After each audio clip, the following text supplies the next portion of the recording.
Hello and welcome back to Dukascopy TV. I'm Natalie MacDonald and you're joining us here at the iFXEXPO Asia in coordination with FX Street and Forex Isami. Up next in the studio, I'm joined by CEO of xDirect, Vishal Kapoor. Vishal, thank you so much for coming in today. Thank you very much, it's a pleasure.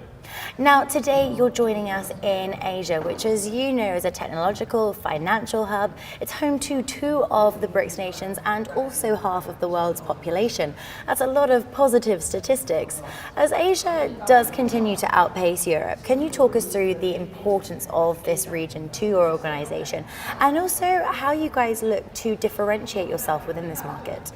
Asia, with the income levels of the people, the market is growing phenomenally well, and the people are exploring themselves. They want to try out new things, especially the global markets, FX, commodities, CFDs, and a lot other markets which they want to trade on the global exchanges of various countries. And with all this, with the changing taste of the people and the growing income levels, of course, we need to take advantage, and we are investing, into the technology, into the education a lot. And because this sector is really moving well, our company xDirect, although it's a young company, but it's headed by all people who are very professional and have been know this market for a while. So we do all the things required so that we can differentiate ourselves with the other brokers, because we are the guys who know this market in and out. We know we have a very strong relationship with the associates in different countries. So I think that gives us a pretty good edge over the other brokers. In an industry then where competitive solutions and tight spreads can equate to market share, who do you fear the most? Who do you consider as being your biggest competitor? I think what I believe is that unhealthy competition is the most biggest thing which I fear, and especially in the Asian markets, wherein you have a lot of brokers sometimes offering unwanted scheme and schemes which make losses to the client. The client loses the overall faith of the market as such. So not the spreads, not the not companies, not I would say not the trading conditions, but it's the unhealthy competition which fears to be the most. Otherwise, I think competition is extremely good. Looking then at trading platforms for a moment, and in its quarterly report, Forex Magnate suggests that MT4 represents approximately 20% of the retail market. Now, brokers are always adding new trading platforms to this playing field, but what are insiders using? Which trading platform would you say is growing the most?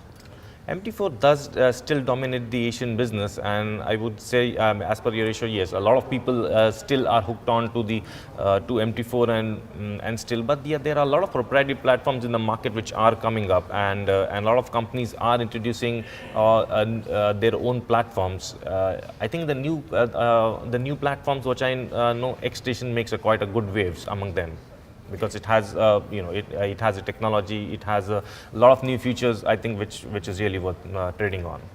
What challenges then are you still seeing in terms of attracting new clients? Have you noticed a change in the trader profile, for example? And if so, then how are you looking to attract those sorts of clients? Yeah, sure. Over the years, clients have got extremely demanding. They have, everyone wants to trade on a new technology, on lower spreads. They want they want lower latency speed. They want to use a very good trading platform. So the taste has changed among the people, and we as a company, what are we doing is, one, we are giving them a good technology, but the most important feature what we do is that we give them a trading a very good or a clean trading environment based on transparency, which is, I think, it's the most important part of the trading culture. So we do a lot of seminars, webinars to educate the clients about the overall markets, to teach them about the platform, about the technology, what has been used into it. So once they have the trust in the broker, I think, which is extremely important, because technologies and all this and the spreads can definitely get lower, but the reliability and the reputation of a broker is what the customers look for. Lastly then, how do you look to handle client complaints? How do you seek to rectify errors? Do you deal directly with the client, or do you take a more neutral stance? client and client satisfaction, client complaints are a very serious matter to us, and we take it with extremely utmost importance. We have very experienced customer support teams which are told to look into almost each and every complaint and solve them as as fast as possible. And we try to handle this mainly, I mean, directly. In fact, right from the customer support level to the highest level. In fact, even my level, we look into that. We see the customer complaints and the customers, and the customers' issue, and solve them at the important. Because after all, we believe the customers, are the king. And we have in our company, we have a philosophy of inverted pyramid, wherein the customer is at the top and the CEO is the bottom. Vishal, thank you so much. Really appreciate you coming in and sharing your thoughts with us. Thank you very much. Yeah, thanks a lot. That's all we've got time for right now, but don't go away. We'll be back shortly with another exclusive interview for you here at the iFXEXPO Asia. Goodbye for now.